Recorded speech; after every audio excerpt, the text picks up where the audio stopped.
Hello viewers, আসসালামু আলাইকুম, welcome back. আশা করি আপনারা ভালো আছেন, আমিও আল্লাহর রহমতে ভালো আছি।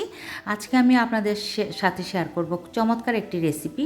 সেটা হচ্ছে ডিমের কোরমা। আমরা তো ডিমের কোরমা সবাই কম বেশি রান্না করে থাকি, কিন্তু এটা হচ্ছে ভাপা ডিমের কোরমা। আর এটা খেতে কিন্তু খুবই মজা। তো চলুন দেখা যাক এটা আমি কিভাবে রান্না করি। আমি এখানে নিয়েছি 7টা ডিম। ডিমগুলো বেশি বড় না, মিডিয়াম সাইজের। তো এই জন্য আমি 7টা ডিম নিয়েছি। এখন আমি দিয়ে দিচ্ছি এইখানে একটু কাঁচা মরিচের, মানে একদম পেস্ট না, আমি কুচি কুচি করে নিয়েছি, সেটা একটু দিয়ে দিলাম। আর দিয়ে দিচ্ছি লবণ।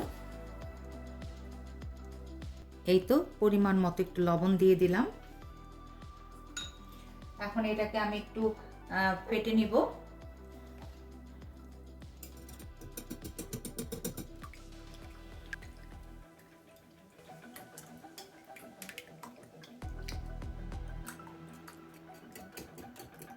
চাইলে এখানে কেউ লাল মরিচের গুঁড়োও দিতে পারেন বা গোলমরিচের গুঁড়োও দিতে পারেন, কিন্তু আমি দিচ্ছি না।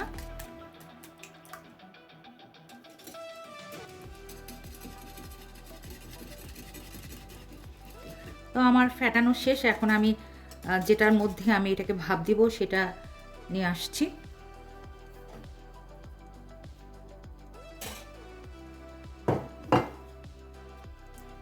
ফ্যাটানো শেষ। এখন আমি এই বাটিটাতে আমি দিব।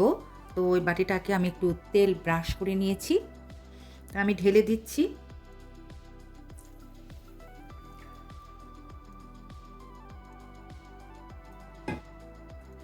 তো আমি এই যে চুলার মধ্যে আমি একটা ফ্রাই প্যান দিয়ে তারপরে এটা বসিয়ে দিয়েছি।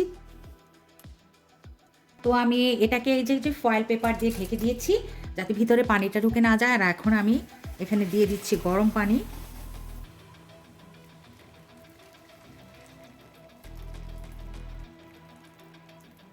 এর চেয়ে বেশি আর দিব না।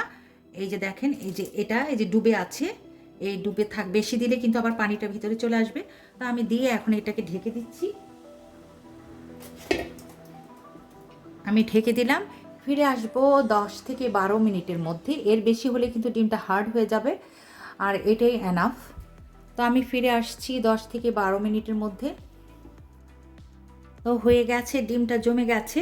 আমি ভিতরে টুথপিক ঢুকিয়ে দেখেছি যে এটা একদম ফুল বয়েল হয়ে গেছে। এখন আমি এটাকে টুকরো টুকরো করে নিব। তো আমি এভাবে করে নিচ্ছি। এটা অনেকটা পুডিংয়ের মতো করেই মানে ভাপিয়ে নিতে হয়। তো তো এই জন্য আমি শর্ট করে দেখিয়েছি, অত ডিটেল দেখাইনি। আশা করি আপনারা বুঝতে পেরেছেন। এই তো আমি এই যে টুকরো করে নিয়েছি, এই যে দেখেন, এই যে এরকম টুকরো টুকরো করে নিয়েছি। এই যে এরকম সুন্দরভাবে সিদ্ধ হয়ে গেছে। এখন চলে যাব মূল রান্নায়। চলুন তাহলে। ফ্রাই প্যানটা গরম হয়ে গেছে। আমি দিয়ে দিচ্ছি তেল। হাফ কাপের মতো তেল দিয়ে দিলাম। দিয়ে দিচ্ছি একটা তেজপাতা ছিঁড়ে দিয়ে দিলাম। দিয়ে দিচ্ছি 2-3টে এলাচ আর ছোটো টুকরা দারচিনি, 2টা লং দিয়ে দিলাম। দিয়ে দিচ্ছি, এখানে নিয়েছি আমি একটা বড় পেঁয়াজ, আমি এটা পেস্ট করে নিয়েছি, সেটা দিয়ে দিলাম।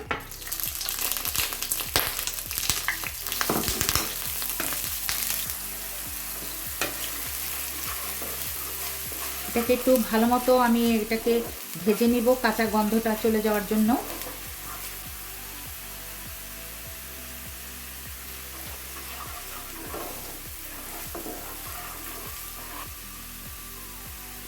এখন আমি দিয়ে দিচ্ছি এখানে 1.5 চা চামচ আদা পেস্ট আর 1 চা চামচ রসুন পেস্ট।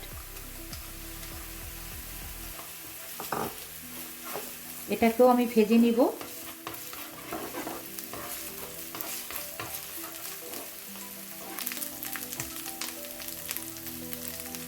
দিয়ে দিচ্ছি ধনে গুঁড়ো। এটা কিন্তু চামচটা অনেকই ছোট, টিস্পুন থেকেও ছোট। তো আমি আরেকটু দিয়ে দিলাম। দিয়ে দিচ্ছি কাঁচা জিরের গুঁড়ো, এই যে এটাও দিয়ে দিলাম। আর সামান্য একটু মরিচ দিব, জাস্ট কালার। এই যে আমি এটা ঝালের জন্য করছি না, অলরেডি কাঁচা মরিচ দেওয়া আছে। আমি একটু কষিয়ে নিচ্ছি।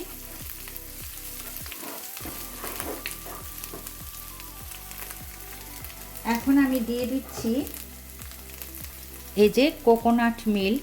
এই যে এখানে কোকোনাট মিল্ক, তো এখানে আছে 400 মিলিলিটার কোকোনাট, এই যে নারিকেলের দুধ, সেটা আমি দিয়ে দিচ্ছি। এটা রেডিমেড, আমি এখানে সবটুকু দিয়ে দিব।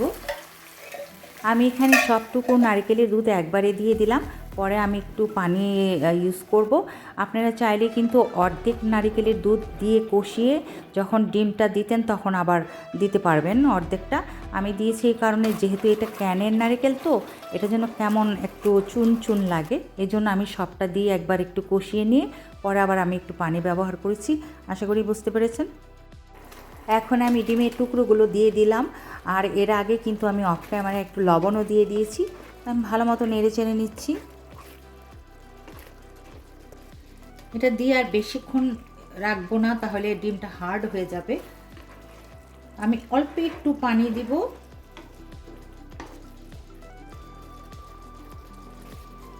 আমার আম্মু রান্না করতেন, সেটা মানে ডিমটাকে, আস্ত ডিমটাকে বয়েল করে করতো, এরকম পিস পিস করে না, কিন্তু সে পানি দিত না, নারকেলের দুধটা দিয়ে করতো।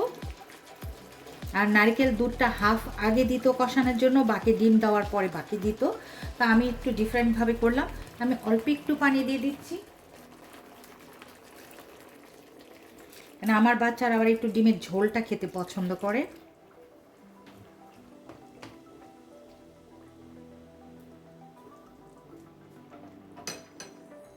আমি দিয়ে দিচ্ছি কয়েকটা কাঁচামরিচ, দিয়ে দিচ্ছি কিছু কিশমিশ, এই যে কিশমিশটা দিয়ে দিচ্ছি। এখন আমি একটু উপরে ঘি দিয়ে দিব।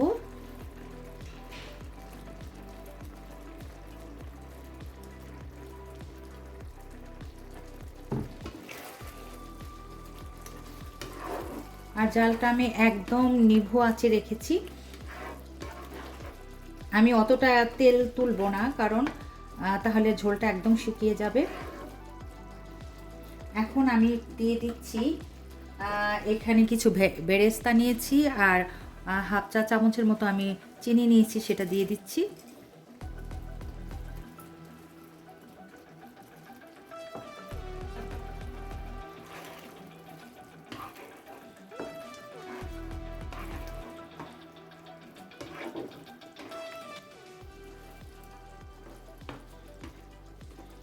নামানোর পরে কিন্তু ঝোলটা আরেকটু শুকিয়ে যাবে।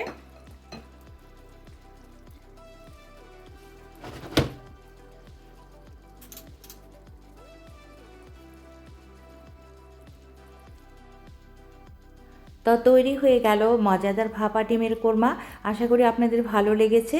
আপনারা যারা ফেসবুকের পেজ থেকে দেখবেন অবশ্যই আমার পেজটাকে ফলো করে দিবেন, আর যারা চ্যানেল থেকে দেখবেন আমার চ্যানেলটাকে সাবস্ক্রাইব করে দিবেন। আবারও চলে আসবো, সেই পর্যন্ত আপনারা অনেক অনেক ভালো থাকবেন। আল্লাহ হাফেজ।